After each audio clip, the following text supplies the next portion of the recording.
Hello, good morning, happy Friday. Welcome back to Reaper Pro Tips with me, your host, Anne, and disembodied hands, Justin and John. How's everybody today? I am completely in squirrel mode. Don't expect focus today.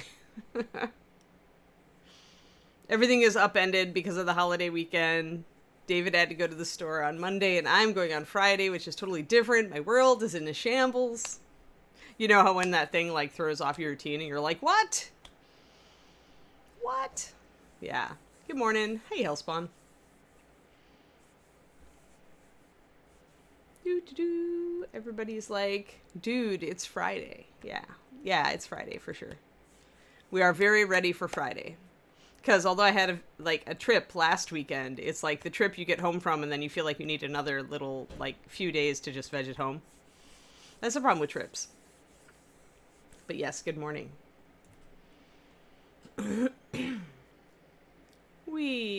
Also, the world's attacking me today, so if I have to, like, go and blow my nose and sneeze a bit, just expect it. Alright, Wyvern! Wyvern. If you want your very own Wyvern, by Julie Guthrie, even though her name is cut off there, you can get your own Wyvern by going to Reaper and taking this model, 77688. It's actually pretty easy to remember. Or just type Wyvern, and you will get a Wyvern. Chilly and wet, huh? Not for me. Yeah, it's probably going to be a warmer day today, actually. Maybe I'll talk David into going out to eat tonight. Eat outside. We like the outdoor dining thing. We're hoping it sticks around after COVID, because we really like it. We enjoy it. Let's see here. Let's get in focus. Gotta touch up his back scales a little bit, or hers. I think I got an idea how to do the underside, so we'll work on the underside today, and we'll probably work on the little paws. Hello, hello, hello, hello, hello, everybody who's slowly coming in. Let's see here. Kraken ink. Boop. The nice thing about having relatively few paints that you have in your drawer as your most used is that it doesn't take you long to grab everything you need. Because there are relatively few choices. I didn't want that one. But when you reach for the wrong color, then you're just doomed. Alright. So, we're going to work with Osirian Sand today, and Wolf Gray. And probably some pure white on that underbelly, we'll see. Hello, Bob and Julie. Yes, that is a smart thing, Jay Cosby. Albert Hubbard said, no man needs a vacation so much as the person who has just had one. No woman, also. No person.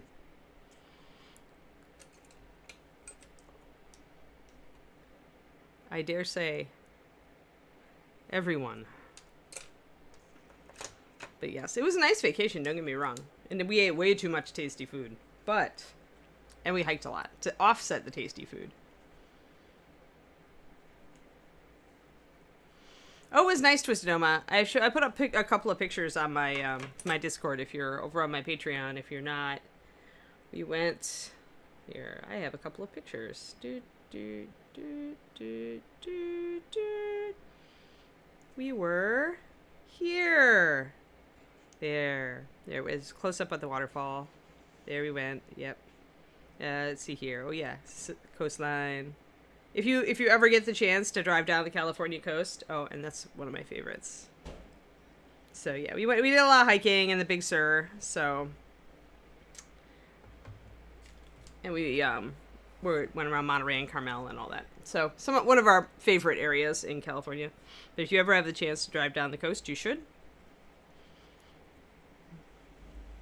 Although we think we're going to do it in reverse next time. We're going to drive all the way down to St. Louis Obispo and then, like, work our way back up the coast.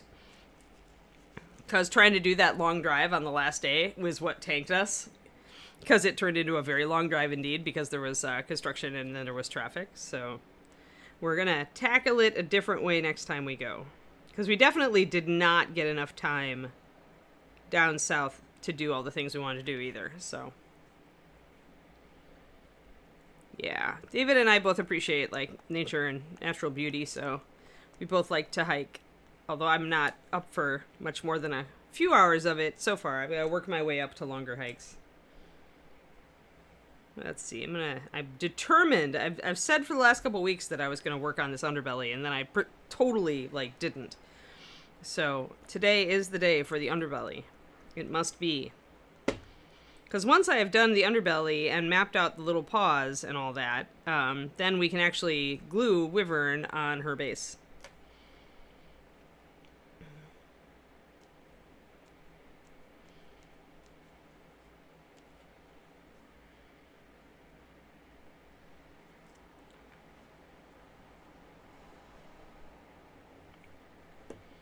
Even if it was the same guy, it's still a good quote.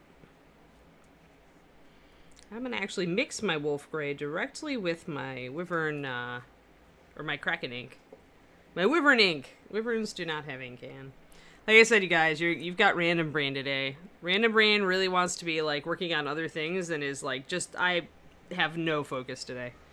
Zero double goose egg focus. I'm going to be wandering around going, you know, squirrel all day. Also, I left a seashell down here and need to put it up top. But yes, you have Random Ann. Very, very Random Ann today. Let's see here. So let's mix up our Osirian sand. And our wolf gray. I'm just doing a 4-to-1 mix on all these because I want to move pretty fast here, do some wet blends.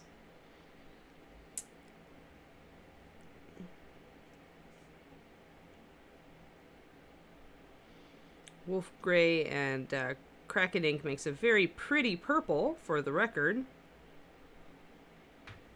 Those of you looking for a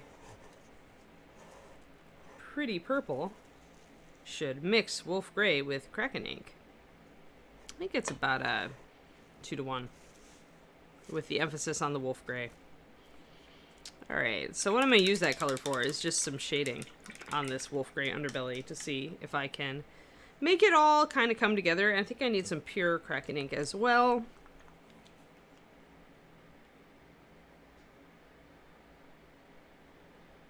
Maybe with a touch of white in it. Sometimes when you use a really, really dark saturated color, it'll kind of disappear, and you kind of sometimes want that. But if you do want a hint of that color to be more evident, you can mix a tiny bit of white into it. That'll just bring it up just enough for you to kind of see the color while still not sacrificing the fact that it's a shadow.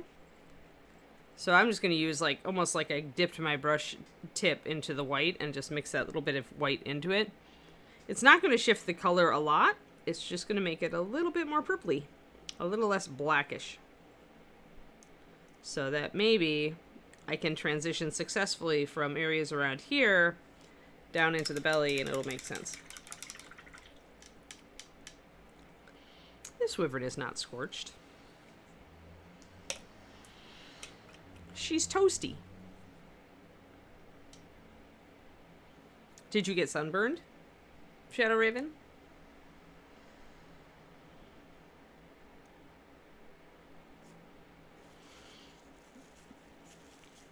Yeah, I figured he was an archaic writer because of the usage, the word usage there.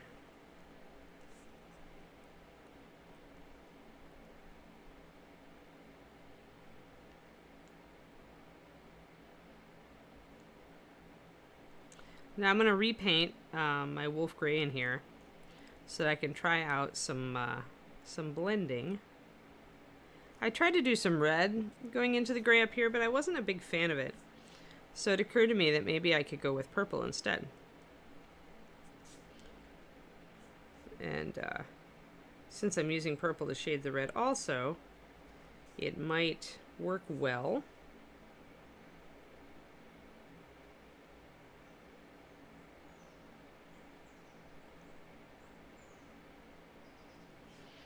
So I like how that looks so far.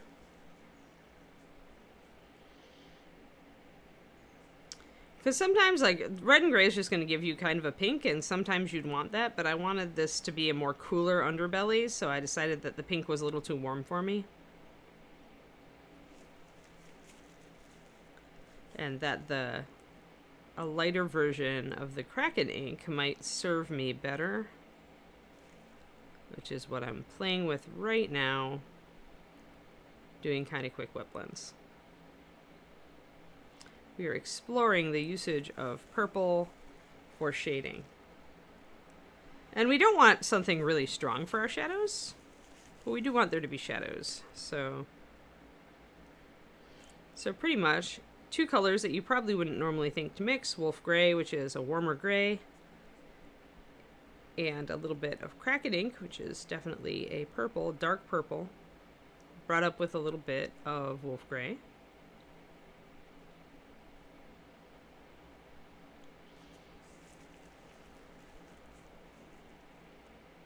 Well, we're just going to play with that.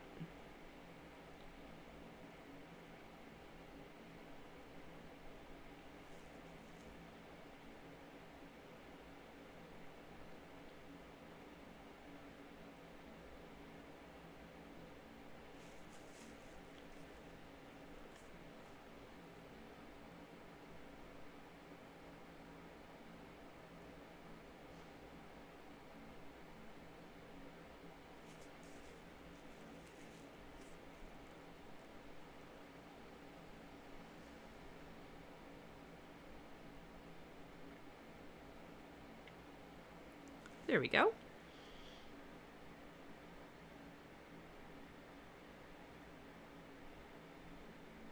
Huh. So you went out in the sun and it betrayed you. Okay, well, I understand. I get it, because, you know, I also tend to burn at the drop of a hat. So I did not stay longer at the pool yesterday, in fact, because we'd forgotten the sunscreen in David's car, and by the time I was at the pool, I didn't want to walk all the way back and get down into the garage and get the sunscreen. So I simply took my chances. So we're kind of outlining our rib cage here. We're just kind of shading. Remember, this creaser is crouched over, so I can go pretty strong with the shadows. Most of this is not going to be visible unless you look at the model from underneath. So I don't want to spend probably too much time on it. Let me get his little paws pegged in here. Oh, wrong way in. His little tail pegged in. So once we glue the base on, this area will be visible. It's kind of interesting, actually, from the side there.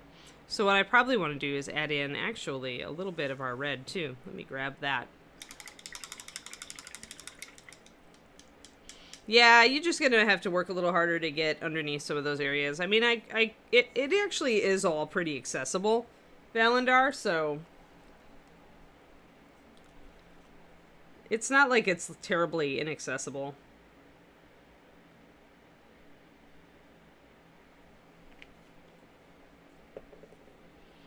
And the nice thing about using purple to shade this area, guys, is that we're going to be taking it up with a yellow color, if you remember. Osirian sand does count as yellow, as I said in my recent Patreon video about yellows. For those of you who are who have not checked out my Patreon, is patreon.com/paintingbig. I do lots of color stuff over there, as well as more standard paint stuff. And yeah, go check it out. I have a lot of fun with it.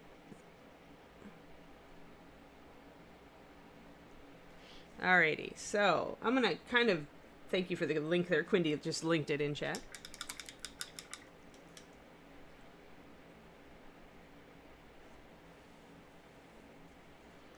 Alright, so I'm going to take some of this yellow and I'm going to highlight it. And these colors were taken directly from our concept piece that we were using kind of just for suggestions on this model. So you've got a little bit of Osirian sand is a yellow and an off-white, and it really depends on what you're putting it against and if it's the main color. If I base coat with it, you'll be able to see the yellow a lot more, but if I just highlight with it, the yellow remains as kind of a subtle hint because it's warmer, but it's not like hugely overblown. The more area you put it on, the more yellow it will look, in short. So having it here opposite this purple will intensify the warmness of it, even if it doesn't look directly yellow. But I'm liking how that's looking so far.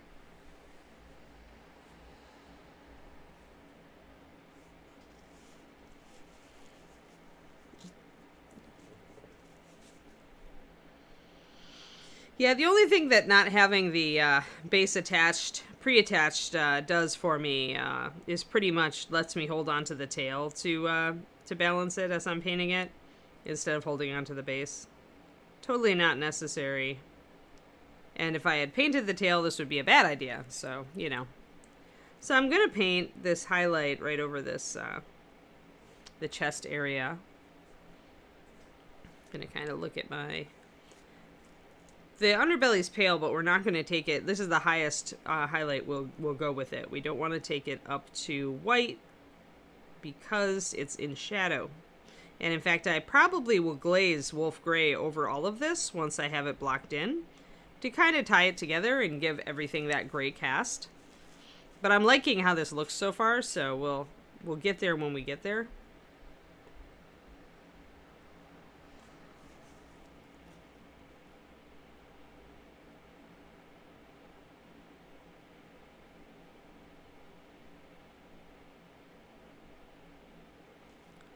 So I'm just going to pick out these little riblets that I painted over when I was blocking and shading.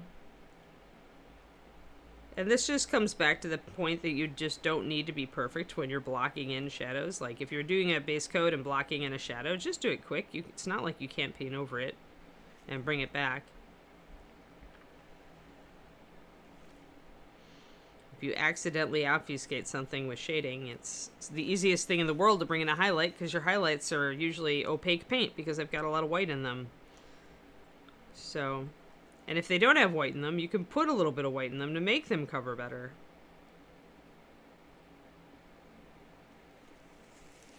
But we want to pick out some of these nice details that Julie has sculpted in, so we're just gonna kind of use our highlight color to pick out some of this musculature and bone.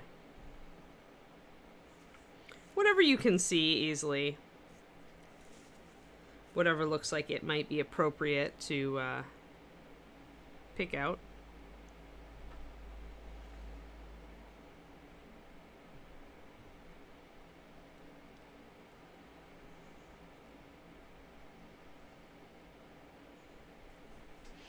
Like you've got a little bit of ribs coming up there, for example. And what we'll likely do is we'll put a glaze of the wolf gray over all of this, but then we'll come back in with another highlight with this Osirian sand, and it'll blend it all together. And we'll do the throat of the wyvern too. I think I'm liking this enough to take a chance on it and just go for it on the wyvern's neck as well.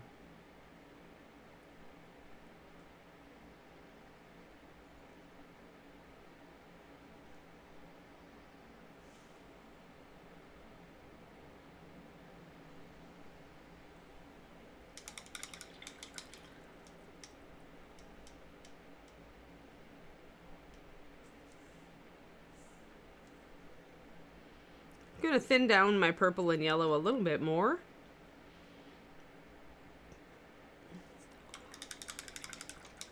This is very rough layering I'm doing at the moment, because you can go rough if you know you're going to glaze. So I'm going to finish kind of blocking in a little bit, and then we're going to put a glaze over this and test it, see how it works. Morning, Daffod Weir.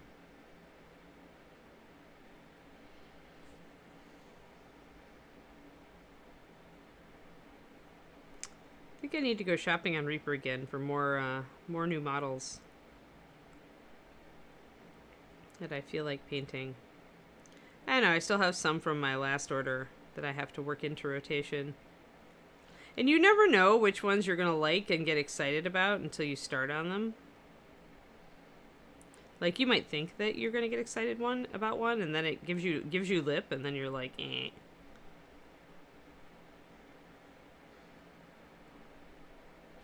Alright, so we've got some nice detailing on there. Let's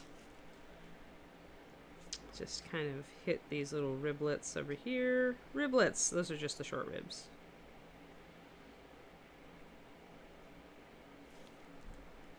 Alright, I'm going to put a glaze over it. Boom. I'm going to transfer some of my wolf gray to another well and load water into it until it's like hardly there.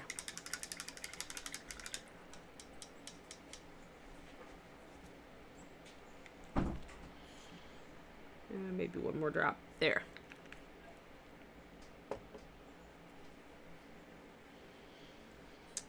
Yeah, I ordered some of them, so I'm likely to use my own copy for some of this.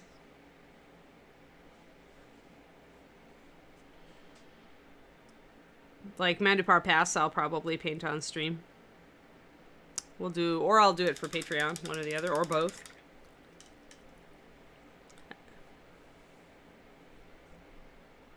Because I've had people ask for terrain stuff. Alright, so we're going to just paint this really loosely over this area. It's very watery. I'm going to do half of the ribcage at a time, because there's a natural demarcation line down the middle here. So you paint it over in kind of a watery cascade, and then you rinse out your brush and dry it off, and come back and take off all this excess. With just little tiny touches. You kind of just touch the tip of the brush to the area, right where you see the puddle, and pull it off. You do not want puddles. And especially with doing a light glaze like this, where it's quite a bit, it's fairly light in color, you definitely want to just use the tip of your brush and be very, very light with how you're taking the fluid off, because light glazes is very easy to leave a brush stroke. So you want to be careful. So that's blended in things a little bit. I could do another layer. I think I'm going to leave the other side.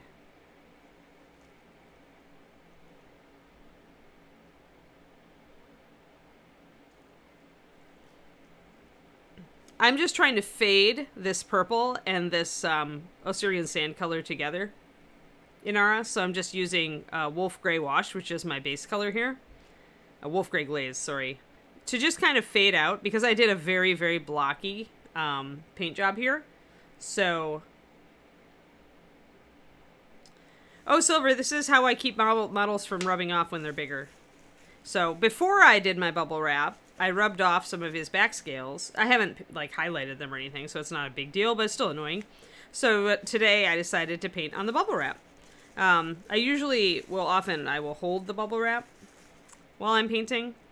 But it's a totally non-abrasive because it's really soft. It's easy to fold around the model so that your hand doesn't touch it and rub off paint. And because it is so slick and because it's soft, you can hold onto the model very gently without putting a lot of pressure on it. This is how I paint big models, including busts, big dragons, pieces of big models that I don't want to rub paint off of. It totally protects the model. So I don't like to use big plinths. Like some people will just mount the model on a bigger base and just use that, but I really hate dealing with that. So instead of putting it on a giant block or something, I like it much better comfortably held in my hand. You get you come up with all sorts of life hacks when you're a mini painter. And I painted a lot of dragons for Reaper, and that's where I discovered the bubble wrap trick. Sweet, Numbat. I mean, I'm not sad that I'm not happy you're up too late, but at the same time, no, not at all. In fact, you don't want to. I mean, some of them will get popped just through handling, but you want to use the really soft bubble wrap, the really bendable bubble wrap that's more like plastic wrap with bubbles on it. And you want the bubbles because that's an air cushion that keeps you from putting too much pressure on angular surfaces of the model. So, like, the fact that these little spines stick up means that they would be prone to pressure rub off, even if I was using, like, cling wrap or gloves. But with the air cushion, since I can hold the model very softly because of that cushion of air, they're much less prone to rub off. Like, so yeah, you do not want to pop the bubbles. And if eventually most of your bubbles get popped, you want to switch it out for a fresh sheet. Hello, Woofu. Woofu Workshop. We are doing glazing to blend in some of our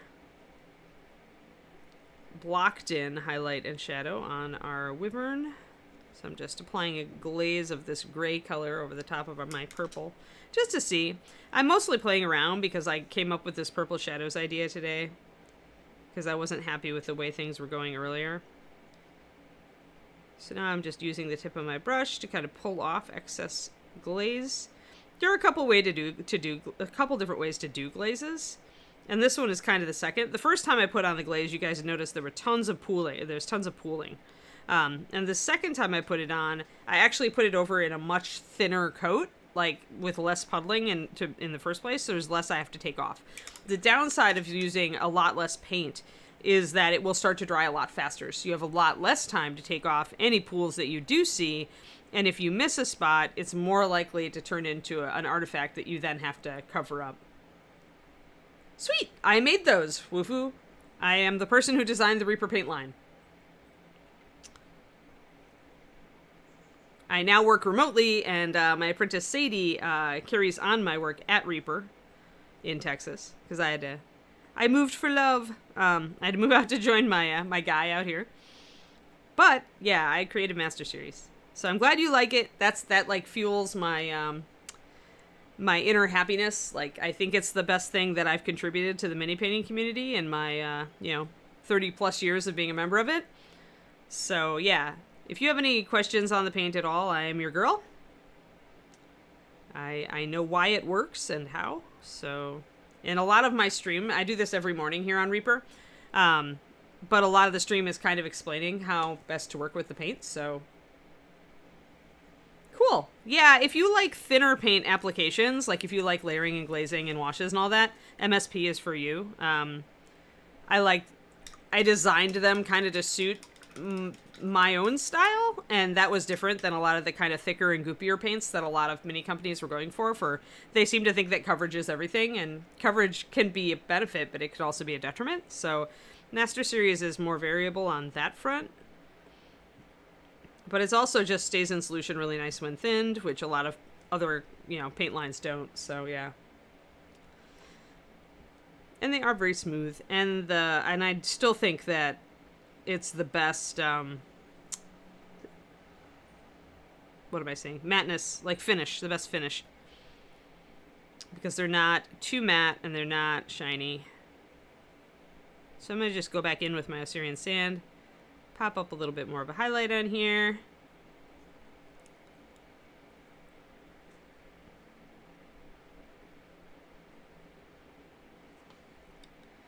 But yeah, I was Reaper's staff painter for a while also. I worked for Reaper. Technically, I'm still working for Reaper, so I had my 18-year anniversary this year. That's scary. So I like that. I kind of like this stomach thing, guys. I like how, like, I think it's gonna work. Let's see here. I do think I want to bring in some of the orange and red over here on the side. So I'm gonna actually mix up a little bit of my orange also. And just so we don't have this sharp demarcation line, it would be odd in nature. If there were scales on the arm here, like active scales that you could see, then it would make a little more sense for it to be a different color if it's a different surface. But this looks like skin and that looks like skin, so I do want to blend them together. But yeah, welcome, Mufu. Yeah, so I do this every morning at 11:30 a.m. Central USA time. And we paint, we do a different model every day, but we have a rotation of 6. So they loop around until I finish one, and then a new model comes in. So, like, we were working on a chibi vampire yesterday, and she's almost done. So when she's done, then a new model will cycle in. And I try to do a mixture of characters and monsters. And I do them to about my kind of a simple gallery level, like what I would call a simple gallery level, like for Reaper. Boop. There's some stripes. I try to do fun things just that would answer people's questions. I try to pick topics, to pick subjects so that I could demo a lot of different stuff on the model.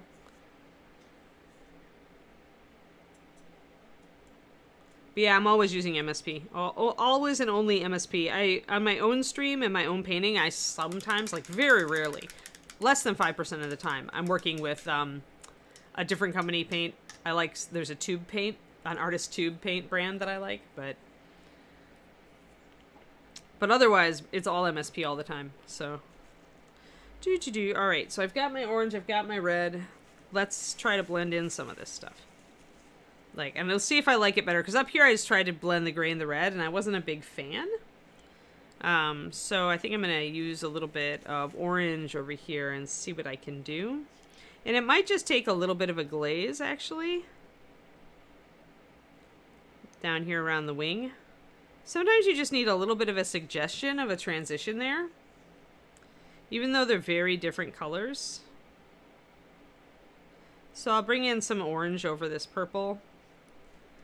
And then I'll probably grab my Assyrian sand and make sure I don't lose that highlight there. Kind of mix it with the orange to make it look like it belongs. It's a little better. I'm going to creep it in a little bit more. Yeah, that works a little bit better. And then I'm going to add a little bit of red up here. And the red is actually Mahogany Brown 9070, as a reminder for those keeping track at home. I like how the red goes over the purple a lot better than I liked how it went over the gray. It works better with the purple. I will carry that red down into this orange just like it is on the wing. And kind of carry it in on the rib cage there, so that we want essentially a little blend here. So that it's not quite so harsh of a transition. Because, as mentioned earlier, on animals, unless you're switching surfaces, like the type of surface, you typically do have a kind of a transition area, even if it's a quick transition. Nature does not generally do sharp breakoffs. Yeah, I like it too. It's like, this is very stark. You can see that over there. I'm leaving the one side all just like we first blocked it in, and I'm going to finish out this side so I can see how it changes. So that's more organic is what that is. And it didn't take much more than a little bit of glazing, kind of, well, layering, I guess. Layering is just painting with like washes, so just using a little bit of layering to bring that in. And if we wanted to, we could even bring in a little bit. I like the red over the purple, so I'm going to actually bring in a little more of it. And everywhere I can pull this color down into here, it makes the surface look like it belongs together more.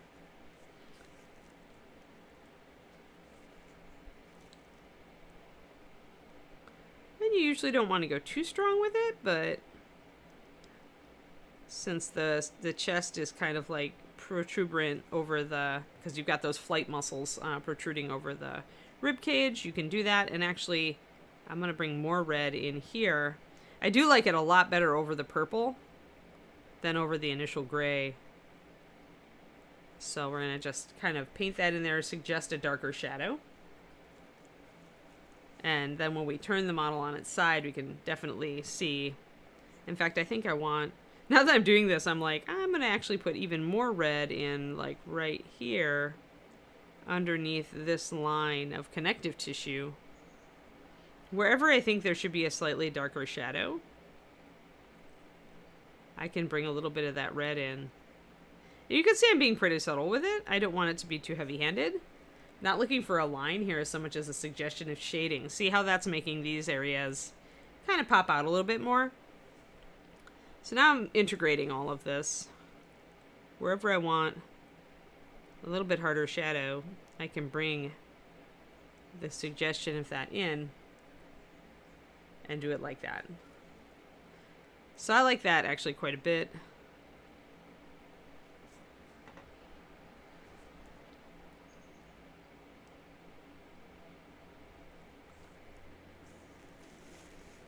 And so the side ends up looking like that, and then the unblended, untouched side ends up looking just like that. So it's a bit more organic and a bit more indicative of the Wyvern's coloration overall. I like it, so I'm going to continue to work with it.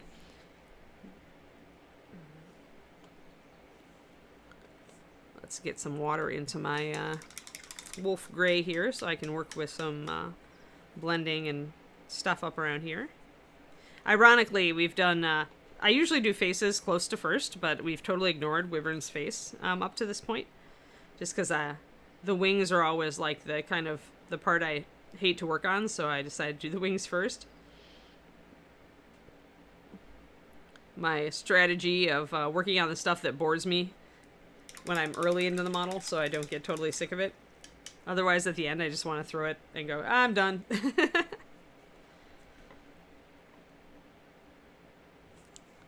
Alright, a little bit more wolf gray here. And I'm going to take this and turn it into purple instead. With my Kraken ink blend.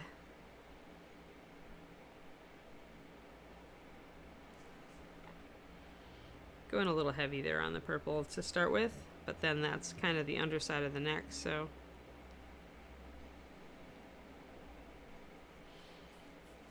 And remember, this guy's kind of crouched over, and so that side of the neck is very much aiming down, as opposed to this side of the throat that's definitely, like, looking up. So we can go pretty heavy with our purple shadows over here, and it will make sense.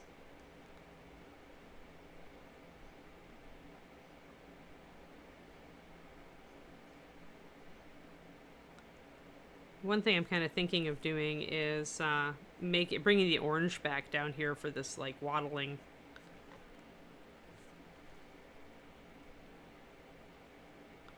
Kind of debating doing that right now. But we're gonna shade first, and then we'll try that out. If you get an idea and like that, and you're just like, hey, I bet I might be able to do, you know, a color over here that repeats a color from over on the other side of the model, like, go for it. Just try it out. It's the worst thing. You're gonna have to paint over it. Like, rock it. Interesting. Faces are always the fun part for me, so I used to do them first all the time. And inevitably you will get a little bits of rub off. I got a little bit of rub off on this claw just because I'm resting my pinky finger on it. I probably need to rest my pinky finger on something I haven't painted yet. Be conscious when you're working on these big guys of where your hands are resting. Otherwise you may find to your dismay that you have more work for yourself because you've rubbed something off. Although, to be fair, rub offs are usually just like quick touch-ups, so it's not like you're wasting a lot of time. But some people get very frustrated about it, so... If you tend to feel that way, just be mindful of where your hands are resting when you're painting.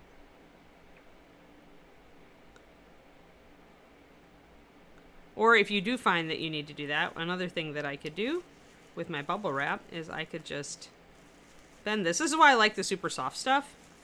You can bend it so nicely around everything you're working on, so if I put that there, then I can just rest my hand with no problem and just paint this. This is why this soft, bendable bubble wrap is, like, awesome for this.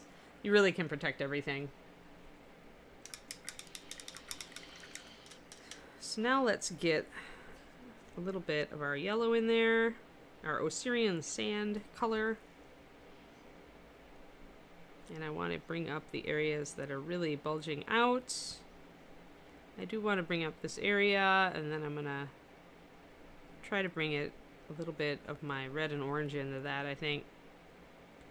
So right now I'm almost using this yellow for underpainting because I know I'm probably going to get some orange tones in here.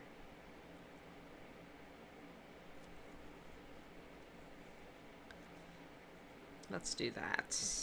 Actually, let's bring up a little bit of this. So remember we were painting the yellow over the purple and then glazing with our wolf gray to kind of blend things in a little. Because this is very, just painting it on, it's very blocky right now. And where you see nice little details, try to draw attention to those or pick them out. Julie's models in general, green users in chat, always have like little nice organic touches, like little bits of texture here and there. That are nice to pick out if you have an eye for them. You just have to kind of keep an eye out. A lot of it's pretty subtle. but it's always a nice detail to paint.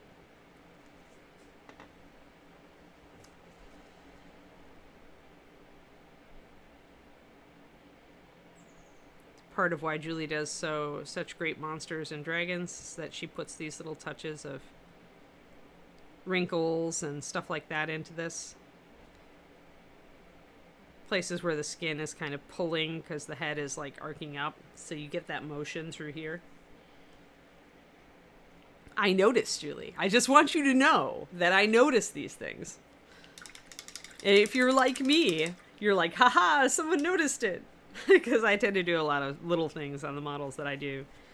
And when somebody picks up on it and they don't just look at the overall, I always get like kind of tickled about it. So let's put in a little bit of orange here. Again, we're going to pull this area. This is an opportunity since this waddling along the neck is a slightly different surface. So this is an opportunity for us to sneak colors that we've used on other parts of the model into this underbelly area so that it looks more like it belongs on the model, on the monster. And you don't need a lot, just a little bit. Just kind of pick out some area. If you feel like you get a little bit too much, you can always take your Assyrian sand and paint it back in, kind of lighten up this orange a little bit, a little creamier with it. It'll still resonate because you did the same thing down here, so this is the same. This orange and that orange are the same. And maybe even put a little touch of it in the middle of that. We'll see if that works. I kind of like that, so. We haven't glazed yet, so we probably should do that before we do anything else.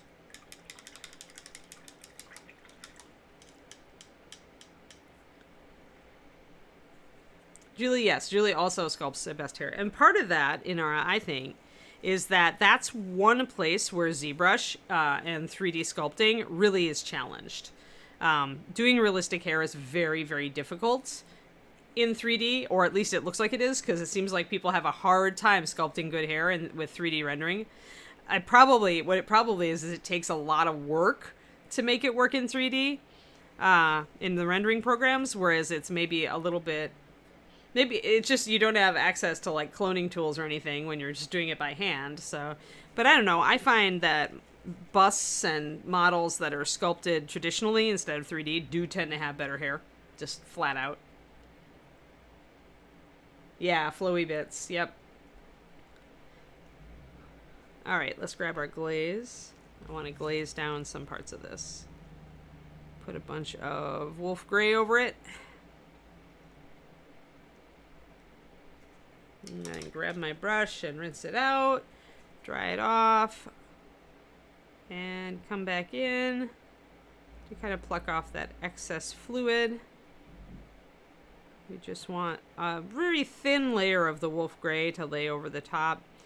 It's hard to notice what I'm doing on this because I'm not using like a punchy color, right? Like a lot of people will glaze with brighter colors. Or to shift a color. And here I'm not. I'm using it to shift a value, not a color. So the only thing that happens is that the overall surface that I've applied my glaze over gets lighter. And as it gets lighter, as I pull the shadows up and the highlights down, it integrates more. It essentially becomes more of the same. And it's less, these two areas, the highlights and shadows are less different from each other. So that's the point of that exercise. I am going to grab some regular wolf gray though, because I'm comparing to my stomach down here. And now given I did glaze I glazed a lot down here, but I think I went a bit too purple on the neck here. So I'm going to actually paint some thinned wolf gray over parts of it, just to bring it a little more in line with the way that I did the stomach. So I'll knock out some of these darker shadows. And my wolf gray is thinned to the point of layering at this point, so I can just kind of, instead of glaze, I can put a stronger layer over it. Glazes are, layering is more like painting with a wash, and washes are thicker and stronger than glazes. Glazes are the thinnest paint application that you will use on a figure. So I'm bringing that up a bit. I want it to be, especially down here, I want it to be more like this. So I think what I'm going to do is bring in more of my Osirian sand and wolf gray down there. And take back some of this area that I did purple originally.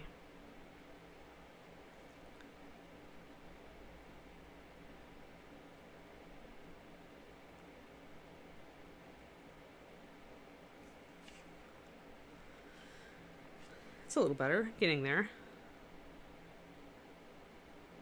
This is just fine-tuning. Obviously, like, if you're just painting this monster for a game, you're not going to spend this much time. But if you're painting a character and you need to blend in areas like this, like on a cloak, folds of a cloak or whatever, or like a leather or a shirt that's wrinkled, then this is useful to know. Especially, actually, this technique you would probably use more on hair, because you might want not to get a lot of really dark shadows on some hair.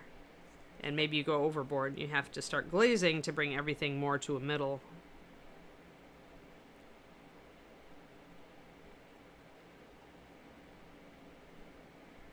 So that's coming, that's now more in line with the stomach here.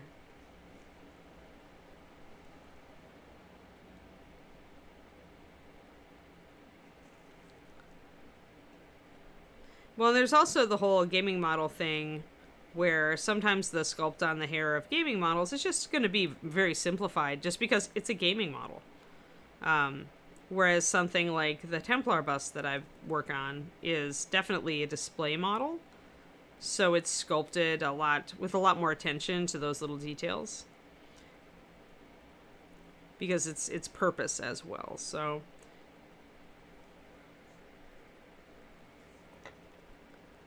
I think I want a little more water in this Osirian sand.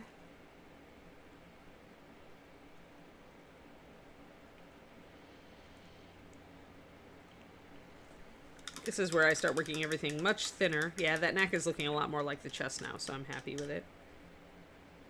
Nope, just water. Wufu, MSP is made to be used with just water. When I made this paint, I put flow improver into the actual formulations, so every MSP paint actually has flow improver already added. And that helps because it helps with leveling and flow and surface tension. It does a lot of things a glaze medium would do. I find that glaze mediums, the other thing they tend to do is add a bit more base, a bit more lacquers or resins. They're adding more acrylic, or they're adding more, usually it's acrylic or something similar, a similar polymer, to kind of make it less, so that what it does is it protects you a little bit from getting the coffee stain, the coffee ring effect from using it, but it also changes the viscosity of the paint a lot, and I tend to just be very comfortable with very thin water, a lot of water paint, and so when I add a glaze medium and it changes the viscosity on me, I don't like it. It also can add a little bit of a sheen, which again, I'm looking for a nice, relatively flat, not dead matte, but close finish. So for me, the glaze medium doesn't work as well, but if you are trying to glaze large areas, then a glaze medium may help you avoid the coffee stain kind of effect. Although the other thing that I usually recommend in that case is try glazing in the smallest areas you can if you have a problem with that, and then just work with water. But yeah, I mean, additives are always meant to kind of put... They're always meant to, so that you can tune the paint the way that you like it and are comfortable with it. And sometimes it's like training wheels, where the glaze medium makes it a little easier in one count, but maybe it makes it a little harder in another count, depending on what you're trying to do.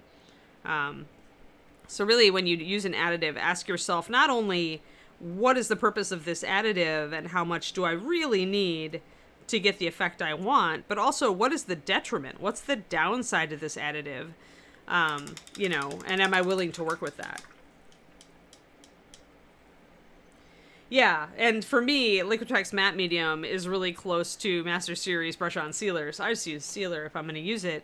But even there, like, the only thing I will use the sealer in is if I'm doing an actual wash. And if I want an actual wash, then I absolutely reach for the brush-on sealer. Just because I don't even have matte medium around. Most matte mediums aren't matte enough for my tastes, so... But yeah, so all additives have pluses and minuses. And glaze medium, like I said, is it changes the consistency, the viscosity of the paint, and it can also change the finish. It tends to take the finish a little shinier. And then the things like, like wash mediums have the same. Wash mediums and glaze mediums are essentially the same thing.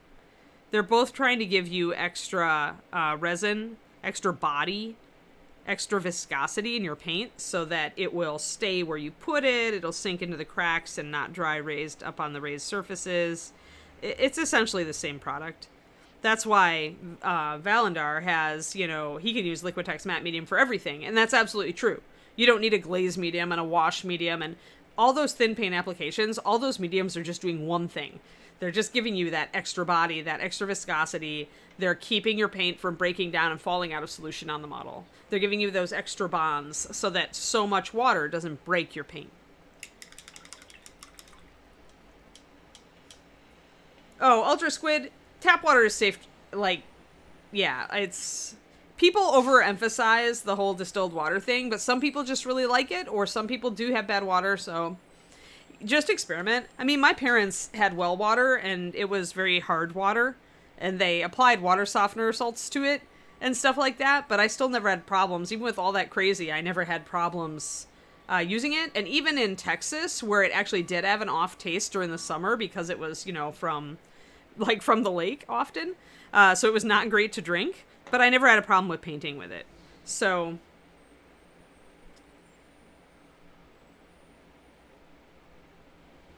So yeah, it's what it comes down to. It is usually you're fine with fresh tap water, but if you like the way the paint acts, or you are in an area where you're working with the water in a different way, then do whatever you need to do. Whatever you think you need to do, as if it works for you, is the answer. But also, don't overthink it. So I'm just doing a little bit of blending here, a little bit of glazing, just kind of making this area. I want this throat area to be pretty smooth because it's kind of this bulging area. Ultra matte medium? Yeah, it would have to be ultra matte probably because most matte mediums aren't very matte. So then they have to make a new product that's more matte. So they call it ultra matte. That's funny.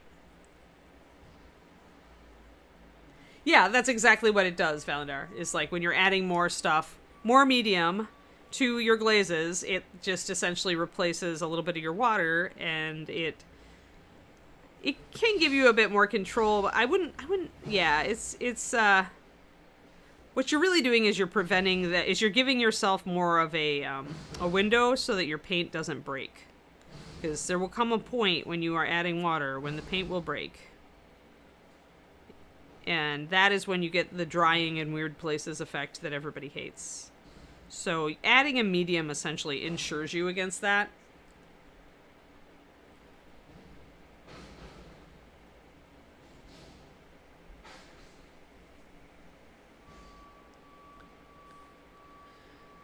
Yeah, it depends on where you are.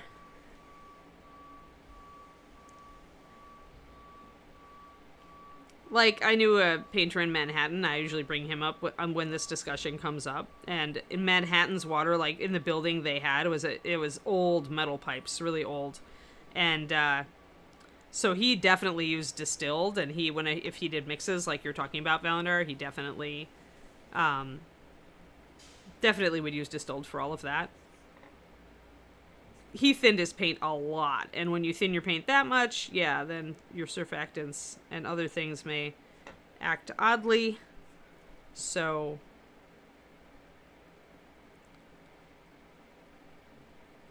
that said, in most areas of the country, you should be fine.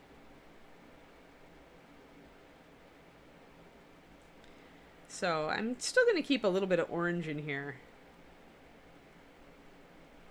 Miss Jaina, like, totally, Twitch does not, like, what it'll do is it'll notify me, and if it's notifying my Gmail account, Google will automatically shunt it into, like, a socials tab instead of putting it up on my main email.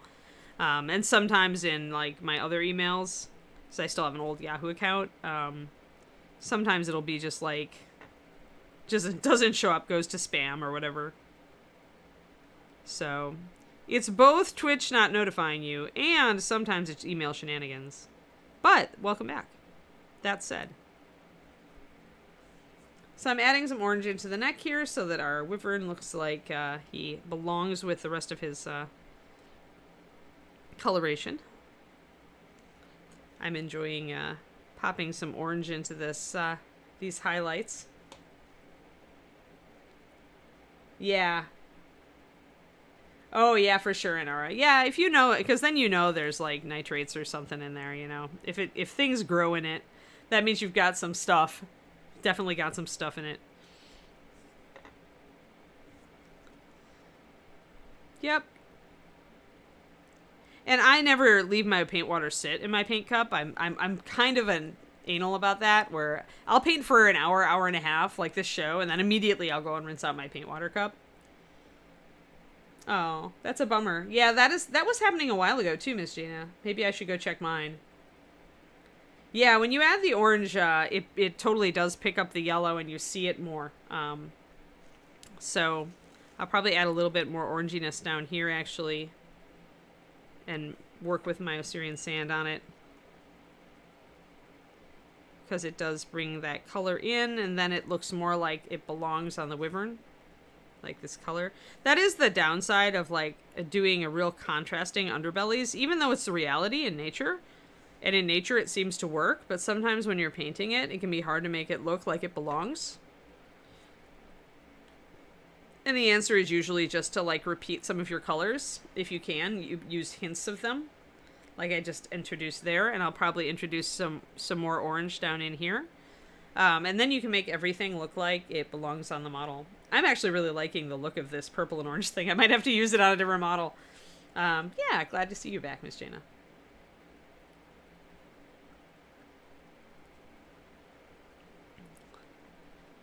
Yeah, this is another thing where the fact that Osirian sand is such a pale yellow, it just doesn't stand out. But the minute I add some orange touches, then suddenly it stands out that it's yellow. It just needed a little boost of more saturated color.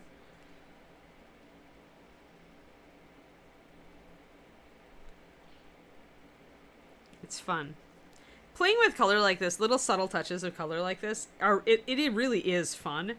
And you can make surfaces that you otherwise would feel are boring, like underbellies and stuff, like feel so much more visually interesting. So, I mean, I'm not necessarily, like, it's cool and all that. I mean, remember though, Grey Wolf, and David would point this out to you, even though purple and yellow is my main, like, duo color scheme, and definitely my favorite complementary color scheme, I also use orange, purple, green all the time. Like, I don't like red, yellow, blue near as much as I like green, orange, purple. So this is very much an orange, purple now at this point. The model has red on it, but it's like the main point of the color scheme is fast becoming, because of the wings, is fast becoming green and orange. Or, sorry, purple and orange. I haven't done green on him, and he won't have any green on him. Unless I choose to offset the rocks and put some green in the rocks, then he would definitely be. I just like how this looks together. Like the Kraken ink with the gray in it, and then the burnt orange with the off-white in it, definitely, like, work well together. So these two colors, which you might not otherwise think work great together, end up working great together when you lighten both of them and mute both of them. I like finding, because I like muted colors, I do like finding like variants. Yes, right in my favorite color scheme, pretty much. Like the Templar, that's why Templar is so weird. Because she's definitely... Uh-oh, arm fell off again. She's definitely a red, yellow, blue. And that's not standard for me. So... we were working on the arm yesterday on her. But yeah, red, yellow, blue is not my standard go-to. Like, I always think it looks good when other people use it. But when it comes to me, I'm not usually reaching for it. Alright, so let's get a little bit of orange touched in here. And then we'll finish the other side here, and we'll go up and we'll tackle the jaw here.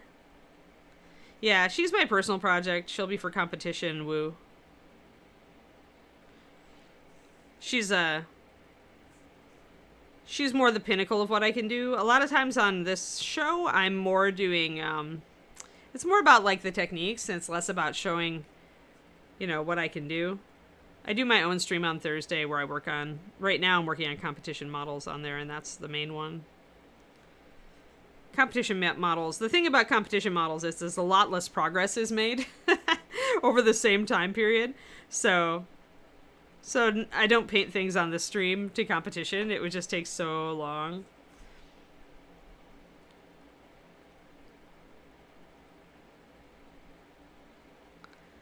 And that and I, you know, model choice for competition is also different.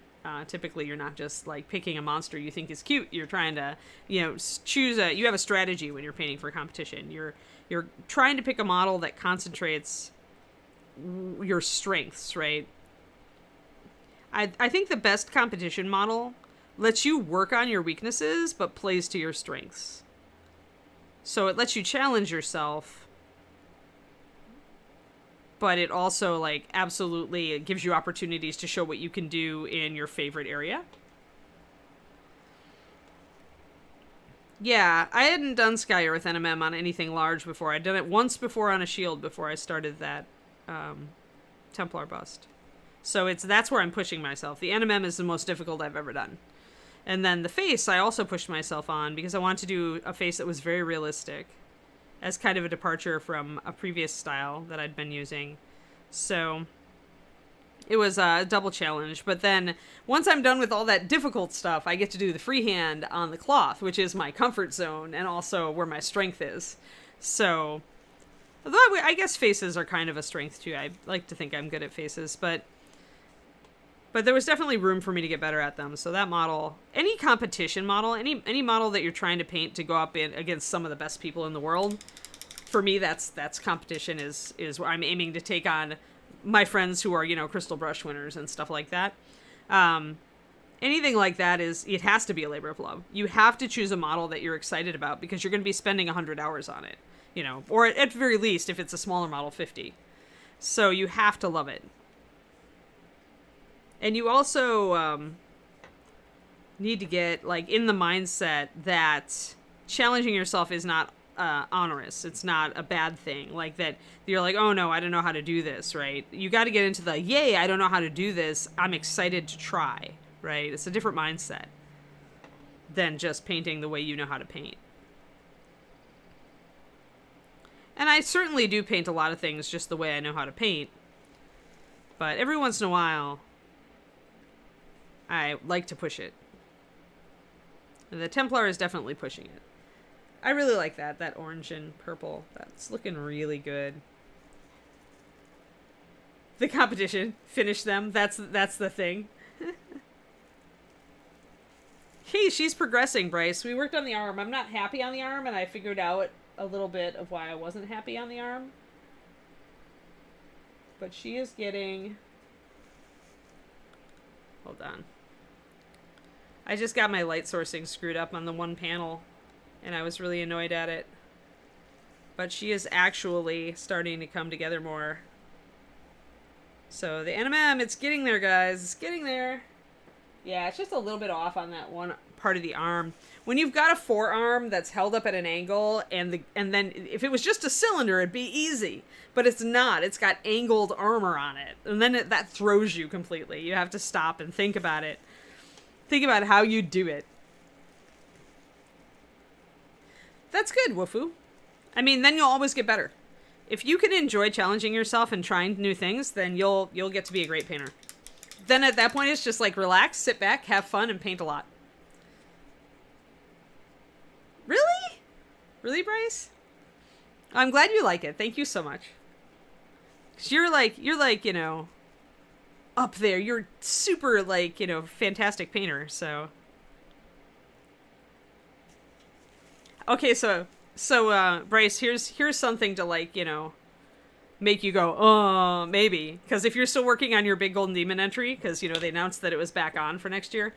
Like, David, I think, because he started painting for Golden Demons, like, you know, like last year, and then it got canceled. The man's gonna have like 6 entries. It's gonna be Jason Richards 2001 all over again. Like, I just hate it. I look over there and David's working on his 3rd or 4th Golden Demon entry, and I have hardly started one. And I'm just like, ugh. He's just too fast. But yeah, finish them, right? That's the hard part, is keeping pushing and finish them. Especially when you get such an ambitious project in mind, which are the exciting ones, right? All right, so I'm going to use black gums, I think, on this guy, or walnut in this case. Reaper Minis are first, then Golden Demon. Yeah. Yeah, David's models are beautiful. I'm proud of my guy. He does good work. He does good work, and he is hard on himself.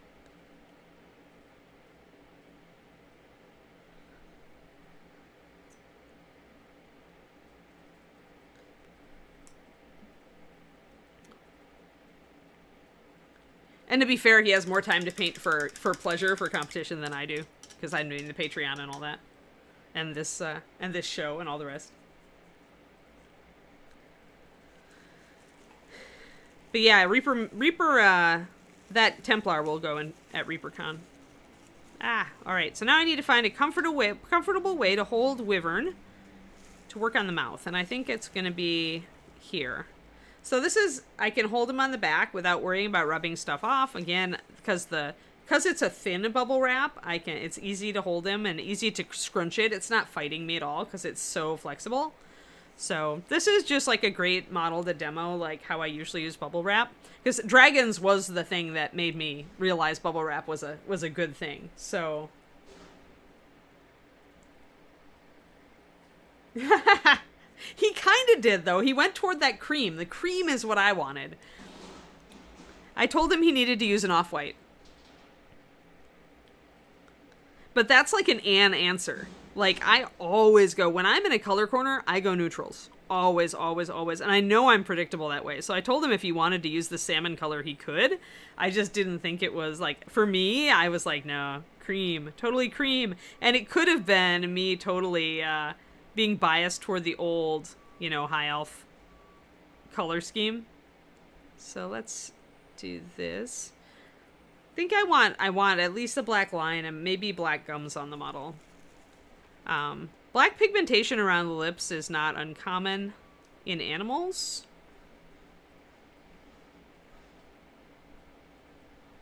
Probably a little less common in reptiles, which usually have flesh colored. But then we don't know what dragon or wyverns are, do we?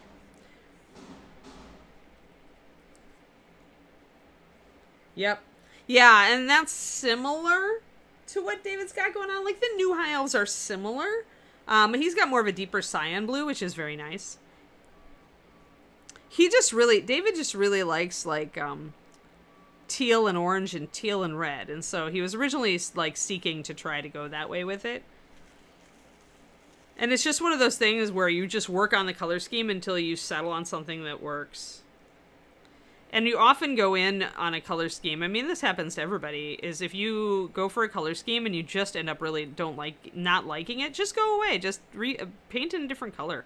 Don't sit there and try to make it work if it's not working. Just try something different. That's the great thing about acrylics. You just paint over it if you don't like it. Don't have to wait for it to dry for 4 weeks like oils, or scrape it off and try to start again, you know? Yeah, they are. They are. And maybe it's cold-blooded, Valandar. But I think I'm going to at least do the black around the rim of the mouth. Because usually, like, with canines, you'll see black lips, and then you'll see a pink inner mouth. And sometimes you'll see black coloration or spots in the pink inner mouth, like with chow chows and the black tongue and stuff. And that's just a genetic feature that some breeds have and some don't.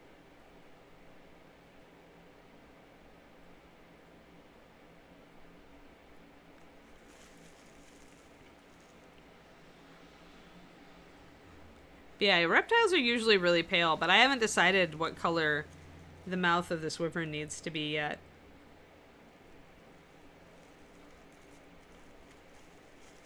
I could mix, in the interest of repeating colors, I could mix my mahogany brown with white to get a pink and use that and shade it with the purple. That would work. But I'm still thinking. Yeah, teal and orange. Yep. Interesting that it's the default for lots of movies. I mean, they do go well together. We always spotted in games like Borderlands where I was like, oh, it's an and color scheme. Oh, it's because they'll always have like a warm color and a cool color for their highlights and light source and shadows in Borderlands. And so we'll walk into an area and it'll be like blue and teal, or it'll be purple and yellow, and it'll be like, it's an and color scheme. It's a David color scheme. That's interesting that they're going for a lot of teal in movies now.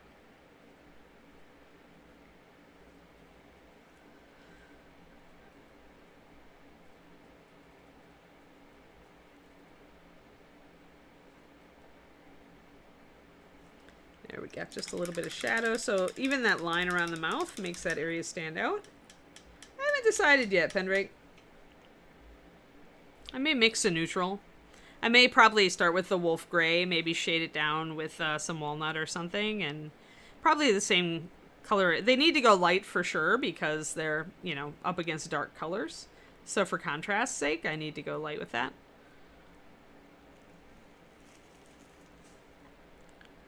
So we'll do the bottom part of the jaw here.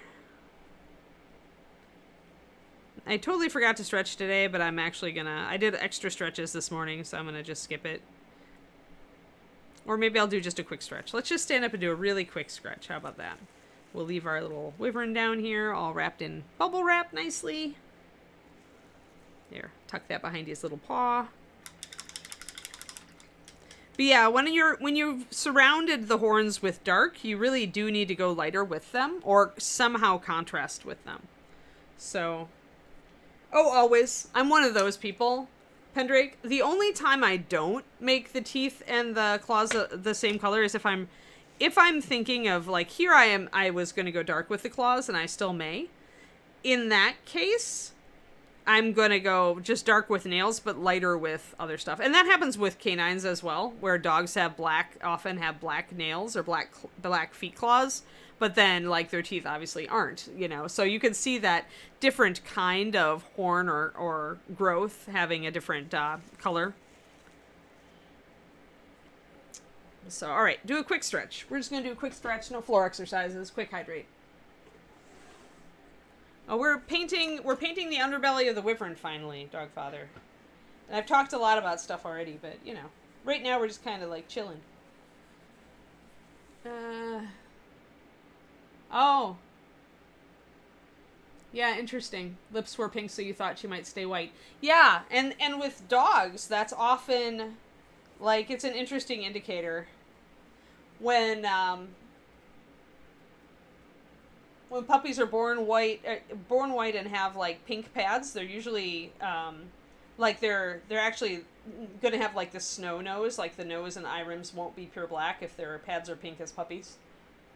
In my breed.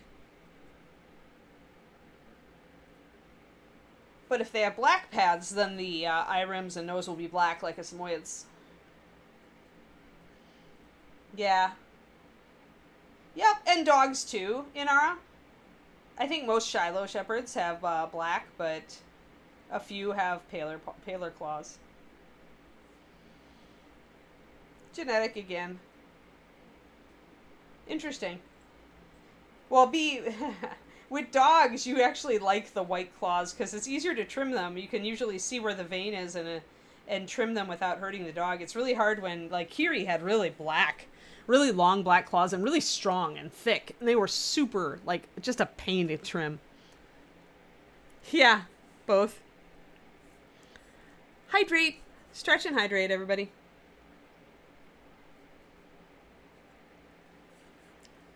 What I think I'm going to do, actually, before we work on the jaw there, is since I have these colors mixed up, I'm going to do the rest of the underbelly here real quick.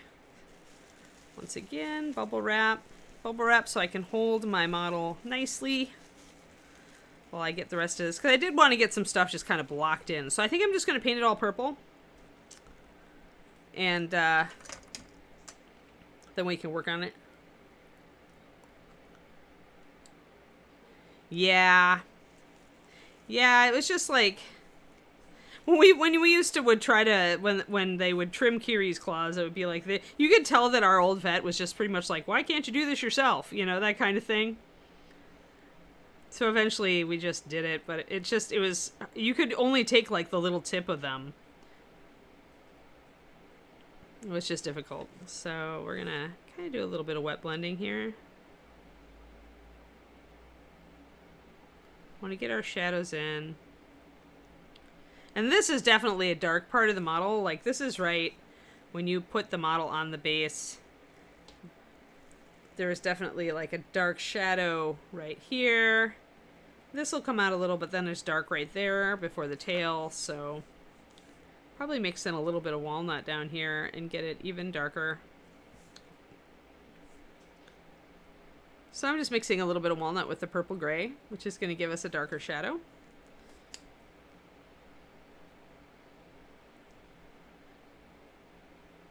I'm going to carry that color down. And then we'll go more into the gray. We'll mix the gray in.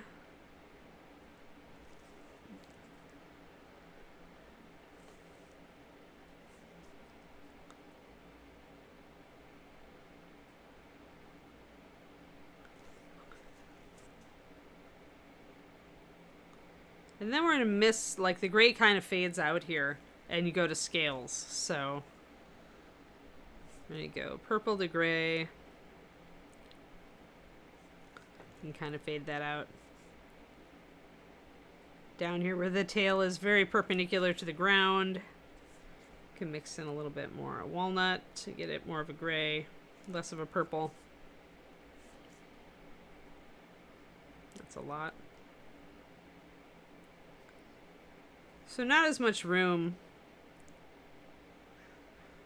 down on the bottom.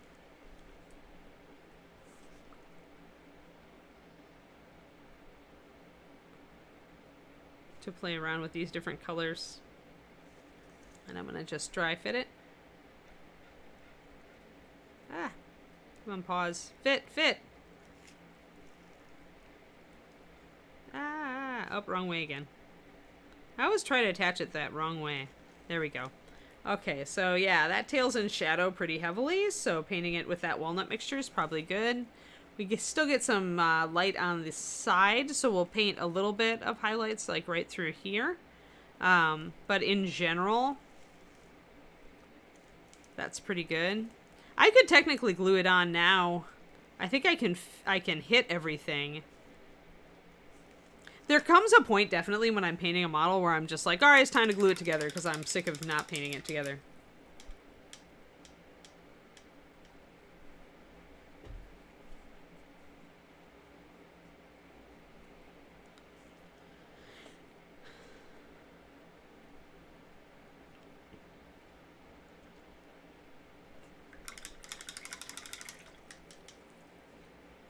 This went a little bit too purple, so I'm going to actually bring it out.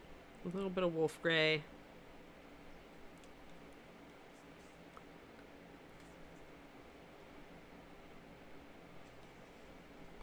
We'll come back in and lighten it up and add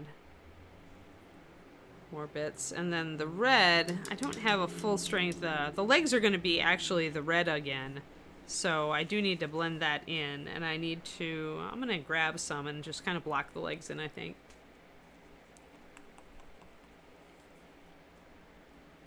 I so did not watch much TV when I was a kid.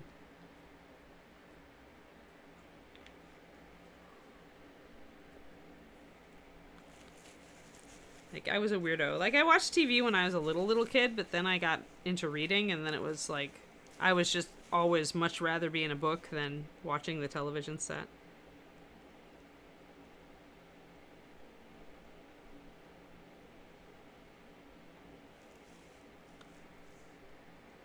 And that has stayed with me to this day. Back when I was living in Wisconsin, I actually had books piled in front of my television set. And I never noticed. The TV set was just a place to put things on top of.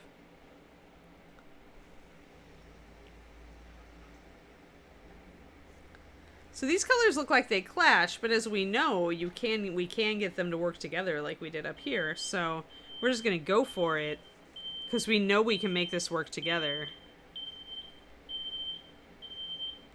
It just looks weird because I've got so much purple in here and I covered up my wolf gray.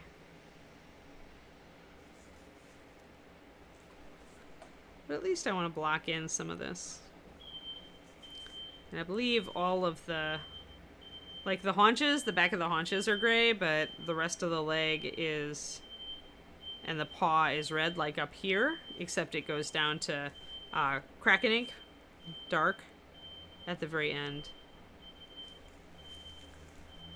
So we're just doing some blocking in here for the end of our thing so that we're ready to work on different parts next time. Or we at least are having a good feel for how our model is developing compositionally. Oh, I missed a little bit of the green stuff back there. I need to get it.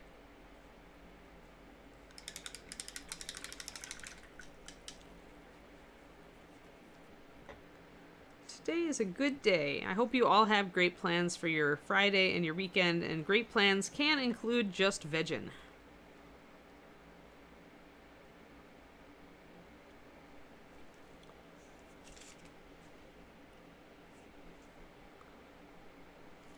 We're going to do a lot of vegging this weekend, since we did so much active stuff last weekend.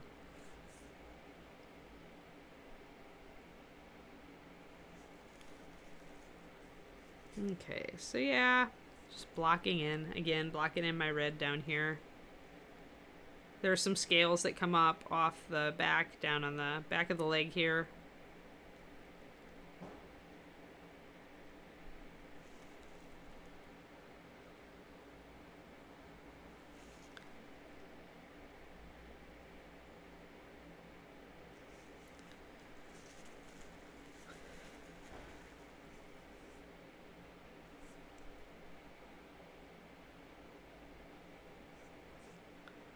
Yeah, I think this Wyvern's going to be really unique and cool when it's done.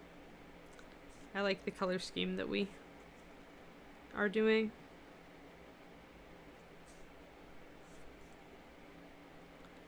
Not your standard brown Wyvern, for sure. Maybe Ron will get this one. I'm just going to, like, go to ReaperCon and bring a crap ton in a box, so I don't have to ship them.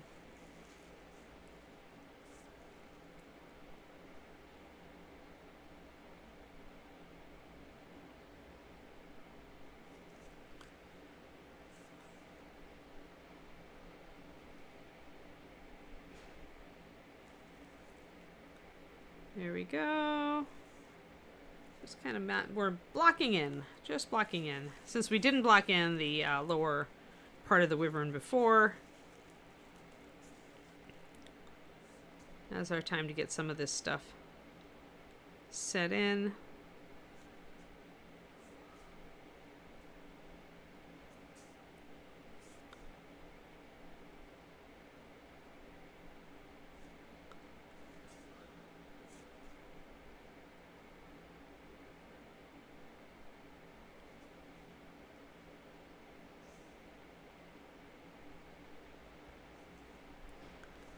Alrighty.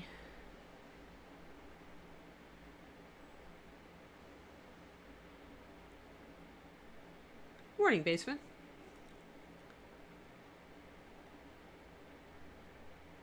Inara, good. Alrighty. Yeah, I had a pina colada when we were in down south. I do not drink much these days because the guts don't like it, but if I just do like one drink every once in a while, I can. So, and it's so rare. Like, pina coladas are not in fashion anymore these days, anyway. They'll probably come back in at some point, but I do love them. So,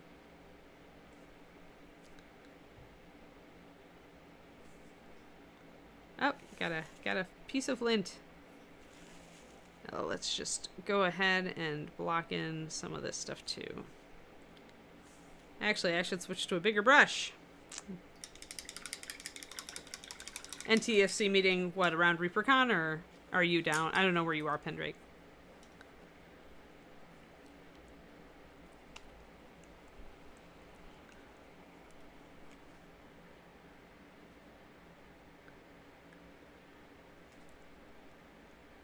I never got to go to NTFC meetings when I was in Texas because I was always doing Paint Club.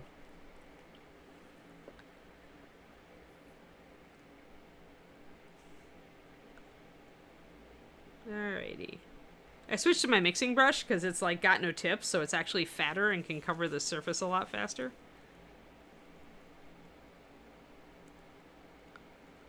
Mixing brushes are useful for base coating. So I've got some bubbles on the surface here because I had a little bit of water in there. And if you have bubbles, just blow on your model.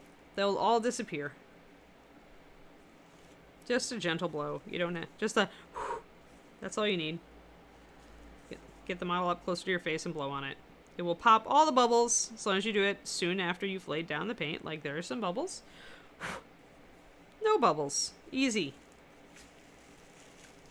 Sometimes when you've got just a little bit of water in your thicker paint and you're putting it on quickly, you can just see those kind of bubbles and it's not a big deal.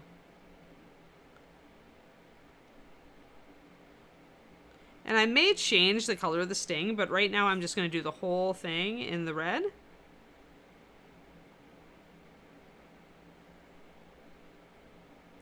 Until I decide otherwise.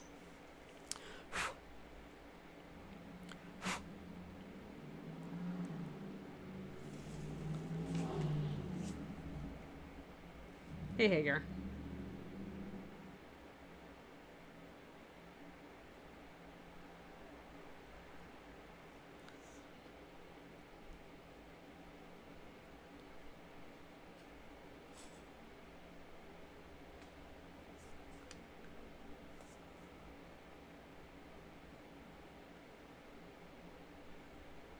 Yeah, I'm hoping we can get a paint club going back up here in this area soonish. And I keep forgetting to email the people I know to see.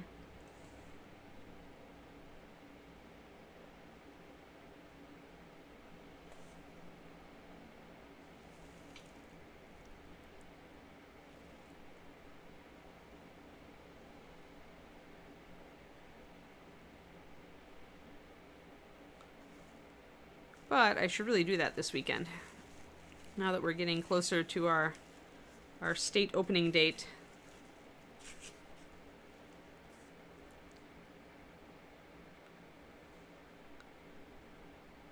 There we go. So we got a lot of Wyvern. Yeah, ours too, basement. We used to have one just down the street here in Mountain View. And they kind of just shut their doors. Couldn't keep it going. It's just too expensive here, I suspect, for the rent during COVID.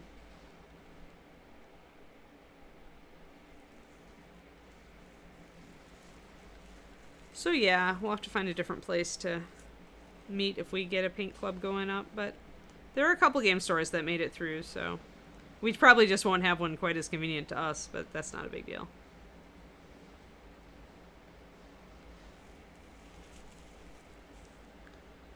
Still nice to hang out and paint with peeps. Here we go.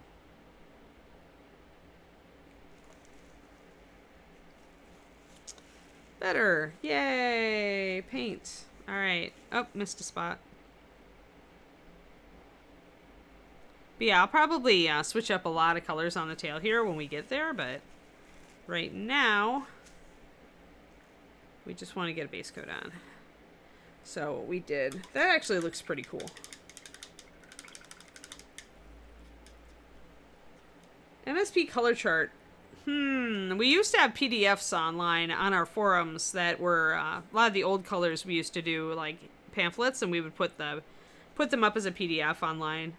I'm not certain if we have a full color chart, so much as just like going to MSP Paints and or searching for MSP Paints core and kind of just scrolling through. But if you describe it,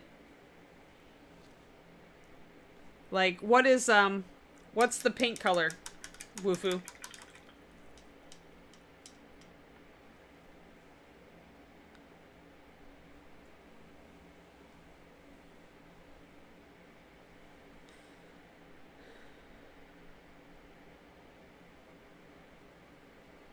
So if you describe the color, our chances are I can nail it for you.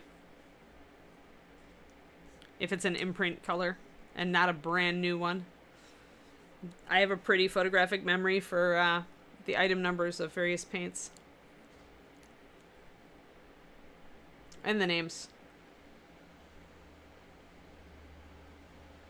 Oh, okay. So yeah, go for 9142 stained ivory. Oh wait, that one's canceled. 9144 creamy ivory. And if you want to start from, if it's from a brown, I wouldn't say the first bone triad though, Inara, because the first bone triad is very gray. So if you want an ivory, which is more yellow, then I would go for 9144, 9143. And a good shadow for that, in place of the one that it used to have, is driftwood brown. So that would be here. Hold on, I don't have the yellowed bone, but I have these two colors I can show you, Woofu. So that's the creamy ivory, and that's the driftwood brown. And yellowed bone, which is 9143, is like a little bit darker than your creamy ivory. So you could rock that. But yeah, as Inara points out, if you want a more grayed out, like aged bone, rotting bone color, the original bone triad, 90, 58, 59, and 60 are also a good one for that. But if you're looking for like the ivories, the ivory color is 9144. So there you are. And Quindy just linked them in the chat for you. Because we are awesome, and Quindy is among the awesomest of us. So yeah, whenever you have a paint color question about Master Series, we can nail it for you. Like, I know them all except for the very newest ones that Sadie has done. So.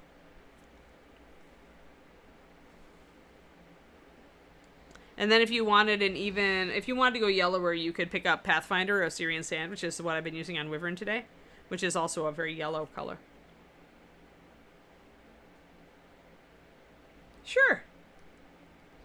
Oh, I totally get it, Woofu. Yeah, but really, anytime you've got a color question, we love to do that stuff here. Like, I love to test my memory and keep it sharp on all the colors, because I used to mix them every day for years. So I pretty much have encyclopedic memories of the numbers of everything and what everything is. You say the color, I can instantly visualize the color and tell you what to go for. Now, there have been a couple of cancellations. Like I said, this stained ivory, which is a color I always really liked, got let go. But you could also use like something like desert sand, which is more of a sand earth color, but you could use that as a basis and use the ivory on top of it. That's another good one. So yeah, if you ever need help, we got you. We've got you totally. We are your resource. All right, guys, I think we're good. 10 after, it's about right. Started a little bit late, so we have covered it. What we did today is we blocked in some more areas of our Wyvern is starting to like actually look like he's almost fully colored. So we got the tail blocked in, but mostly what we did was worked on this awesome color combo for his underbelly, which turns out to be like a gray and creamy and purpley gray with bits of the orange that he has on his wings, just to bring it all together. So yeah, really liking how that is turning out. I think next time maybe we'll work a little bit more on his underbelly, but we'll probably have plenty of time to work on his face as well, since it's kind of leading us in that direction. I think the last thing we'll do on this model is probably going to be the red scales, just bringing everything up. So yeah. Yeah, that's good to know. Yeah, desert sand is a good shadow bone color if you're going up warm. Yep. So thanks, everybody. And yeah, on Monday, we're back to...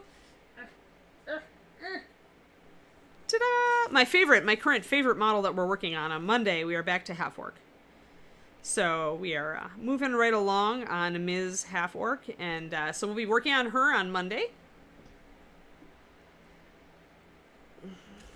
And yeah, there we go. I hope you all have a wonderful, wonderful weekend. it's a great time to sit and work on some paint projects with the windows open, with the glorious weather, at least those of you who are not inundated in rain like Texas. Yeah. Oh, and yes, it's Reaperland Day, so do come back and hang out with us. All right. I will see you guys on Monday. I hope you have a fantastic day, and thanks for tuning in. Bye-bye.